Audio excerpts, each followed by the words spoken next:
జగన్మోహన్ రెడ్డి ప్రభుత్వం అధికారంలోకి వచ్చిన 2 సంవత్సరాల తర్వాత రామోజీకి సంబంధించినటువంటి మార్గదర్శి చిట్ ఫండ్స్ని ప్రాథమికంగా టార్గెట్ చేసిన సంగతి మనకు తెలిసిందే. ఎప్పుడో మన ఉండవల్లి అరుణ్ కుమార్ ఎప్పటి నుంచో పోరాటం చేస్తున్నటువంటి మార్గదర్శి చిట్ ఫండ్ అనేది ఫండ్స్ ఇట్లా కలెక్ట్ చేయకూడదు, చిట్ ఫండ్ చట్టానికే వ్యతిరేకంగా వీళ్ళు ఈ రకమైనటువంటి ఫండ్స్ని కలెక్ట్ చేస్తున్నారు అనే విషయాన్ని జగన్మోహన్ రెడ్డి ప్రభుత్వం కూడా సపోర్ట్గా నిలబడి ఆ రకమైనటువంటి కేసులను ముందుకు తీసుకెళ్తుంది. అయితే ఈ కేసులు ఒక పక్క ఆంధ్రప్రదేశ్ హైకోర్టులో, దాంతోపాటు తెలంగాణ హైకోర్టులో ప్యారలల్గా నడుస్తున్నాయి. ఇప్పుడు ఆంధ్రప్రదేశ్ హైకోర్టులో ఉన్నటువంటి కేసులన్నీ కూడా తెలంగాణ హైకోర్టుకి బదిలీ చేయాలి అంటూ రామోజీరావు, మార్గదర్శి చిట్ ఫండ్స్, శైలజ కిరణ్ వీళ్ళందరూ కూడా సుప్రీంకోర్టును ఆశ్రయించారు. ఏవైతే ఆంధ్రప్రదేశ్లో కేసులు ఉన్నాయో వాటన్నిటిని కూడా తెలంగాణకు బదిలీ చేయాలి, ఎందుకంటే ఈ కంపెనీ అక్కడే ఉంది కాబట్టి అక్కడే వీటి మీద విచారణ జరగాలి అంటూ సుప్రీంకోర్టును ఆశ్రయించడం జరిగింది. అయితే సుప్రీంకోర్టు వీళ్ళందరికీ ఒక రకమైనటువంటి షాక్ ఇచ్చిందని చెప్పుకోవచ్చు. ఎందుకంటే ఆంధ్రప్రదేశ్లోనే బాధితులు ఉన్నారు.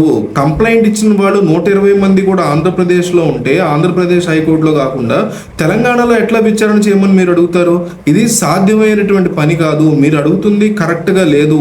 అట్లాగే ఈ కేసు మీద, ఆంధ్రప్రదేశ్లో నడుస్తున్నటువంటి కేసు మీద స్టే కూడా ఇవ్వాలని రామోజీరావు ఆయన తరఫున లాయర్లు వాదనలు వినిపించగా దానికి కూడా సుప్రీంకోర్టు ఒప్పుకోలేదు. మీరు స్టే కావాలంటే వెళ్ళి ఆంధ్రప్రదేశ్ హైకోర్టులో అడగాలి, అసలు సుప్రీంకోర్టుకి రావాల్సినటువంటి మ్యాటర్ ఏముంది ఇక్కడ అంటూ ప్రశ్నించింది సుప్రీంకోర్టు. ఆంధ్రప్రదేశ్లో మార్గదర్శి చిట్ ఫండ్స్ నేరాలకు పాల్పడింది. ఈ కేసులను తెలంగాణకు బదిలీ చేయడానికి కారణమే లేదు. ఏపీలో మార్గదర్శి చిట్ ఫండ్స్ ఏటా 3,200 కోట్ల రూపాయల టర్న్ ఓవర్ వ్యాపారం చేస్తుంది.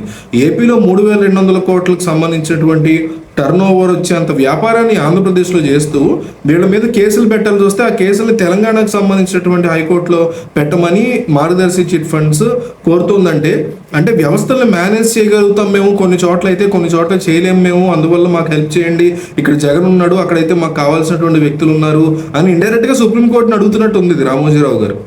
చిట్ ఫండ్స్ చట్టం ప్రకారం ఆంధ్రప్రదేశ్ పరిధిలోని న్యాయ విచారణ జరగాలి. ఈ కేసుల్లో 150 మంది సాక్షులు, స్వస్థలం ఆంధ్రప్రదేశ్లో 150 మంది విక్టిమ్స్కి సంబంధించి ఎవరైతే కంప్లైంట్లు ఇచ్చారో వాళ్ళకి సంబంధించినటువంటి సొంత ప్లేస్ ఆంధ్రప్రదేశ్ అయితే తెలంగాణలో చేయమని వీళ్ళు ఎట్లా అడుగుతారు? ఏపీ హైకోర్టు న్యాయ పరిధి అంశం మీద సుప్రీంకోర్టు జోక్యం చేసుకునే పరిస్థితి లేదు అని స్పష్టంగా చెప్పింది. అయినా ఇదివరకే చెప్పింది, అయినా కానీ మీరు మళ్ళీ సుప్రీంకి వెళ్ళారు. ఈ కేసులో విచారణకి ఆంధ్రప్రదేశ్ హైకోర్టు తగిన న్యాయస్థానం అని, కేసు దర్యాప్తులో ఆంధ్రప్రదేశ్ సిఐడి ఇన్వాల్వ్ అవ్వాలని సుప్రీంకోర్టు ఓపెన్గా న్యాయం చెప్పింది. మార్గదర్శి చిట్ ఫండ్ చైర్మన్ రామోజీరావు, ఎండి శైలజ కిరణ్ మీద కొన్ని నెలలుగా ఏపీ సిఐడి వివిధ సెక్షన్ల కింద ఈ అంశంలో కేసులు నమోదు చేసిన సంగతి మనకు తెలిసిందే.